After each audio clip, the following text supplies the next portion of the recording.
any dreams. The only goal my father had for me was to keep me alive, not dead till I reached the age of reason. He didn't know if that was 20, 30, 40, or ever. And I didn't really establish goals other than staying alive, because I got in a lot of trouble. When I was in the grammar school, I tried to kill my teacher, amongst other things. I got expelled, not from the school, but from the district. They wouldn't allow me to go to school in the district. And I've been arrested and in jail 5-6 times. But then I went into the military, and that straightened me out and made a man of me. But your father was a policeman. My dad was a high-profile policeman, hard. Tough guy. And what did you learn from him? Well, I learned that discipline, focus, honesty. The basic rules. Yep. So there were no dreams when you were young. Mm-mm. So what did you do after school? Got in trouble. Mm-hmm. Like we all do? Yeah, got in trouble. How did you get out? Did awful things. Got in fights, beat up people, hurt people. I was very good at that. Yeah. I was, in that sense, I was a high performer. I could really kick out of people pretty well. You were a fighter. Yeah, correct. So how did you end up in Wall Street? By the grace of God, I lived. Went off to the military, entered a private. Came out 4 years later, an officer. And I was getting a big award in the military. And there was a 2-star general that was pinning something on my chest. And he said, you know, if you were in the real world, Danny, that's what they used to call me, I was a lieutenant, you could probably get rich. And a light bulb went off over my head. I had never thought of that before. I didn't know how much $1 million was, except for about that same time frame. One of the other young officers inherited $1.4 million, and he was buying all the officers' drinks in the officers' club. And I said, well, why is John buying us all drinks? He says, he just inherited $1 million. And I said, write it down for me. I'm 22 years old. And he put it with the zeros. I go, I didn't know how many zeros $1 million had. And then the general said that if you went out in the real world, Dan, you could probably make a lot of money.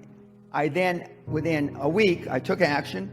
I reversed my paperwork. I just put in paperwork to be a permanent military forever. And I reversed it to get out. And I got out 5-6 months later. I came back, went back to school where I had to get special permission because I had flunked out 3 times out of university. And then I graduated ultimately with honors.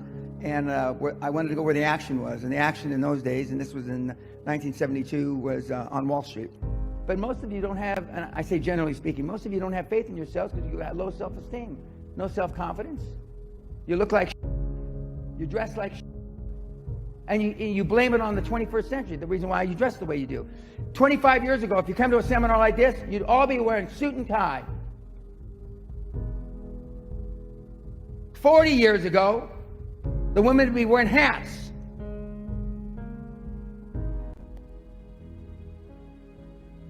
This is my uniform. I don't go to sleep like this, but I mean, this is my uniform. It has been for a long time. Dress, if you want to get money from banks, dress like the president of your country. Unless you're from Pakistan or India or something, dress like the president or the prime minister of your country. You only have one time to make a first impression, kids. You come in looking like some of you, I wouldn't give you toilet paper. Most of you, I'd be embarrassed the way you're dressed. But from a guy, I was a barrio bad boy in the barrio of East Los Angeles to the Guthrie. That's a big leap. That's a big. It doesn't. I can't imagine. Well, came close last year. I was honored by the Queen of England. I am now, as they call, a member of St. John. A member of St. John, which is just below. Thank you. And it's a derivative of the Templar, the people that supposedly took Christ's body, and you know, the Knights of the Templar. That's what it's a derivative of. But for a kid in East LA who almost killed his teacher. Now, was I thinking about killing the teacher? No. I was up on the second floor with an aquarium, and I looked down at the teacher. and the teacher had pissed me off. And back in those days, I wasn't the kind of guy you'd want to piss off. So I dropped the aquarium. It weighed 45 pounds. By the grace of God, Allah, Buddha, he moved. And it didn't hit him in the head, it hit him in the shoulder and crushed his shoulder, right clavicle. If that had killed him back in the mid-50s, I wouldn't be sitting here. The Queen wouldn't have given me anything, not even a postage stamp, and I wouldn't be living in a castle because I would have spent a majority of my adult life in prison. But he lived by some... How did your father respond? He beat me to within an inch of my life. Did you ever beat him back? I would never even think of hitting my dad. My dad had a 56-inch chest, a 28-inch waist, and 18-inch biceps, and he never lifted weights. For you six-packers out there, never lifted weights. He was an all-American gymnast in high school. I get chills even thinking about hitting him. I mean, he would have killed me. But see, Michael didn't bring me here to make... If I leave here with anybody liking me, I failed. You understand what I'm saying? I failed. I'm not here to be your friend. You want a friend? Go get a dog. I'm here to drag your sorry ass across the goal line, no matter what it takes. And there's no better on the planet than me at doing it, as demonstrated by all the tens of billions I've created. Can you imagine? I'm getting all excited now. Just look at this. Even the sorriest ones in here, I could probably 50 million.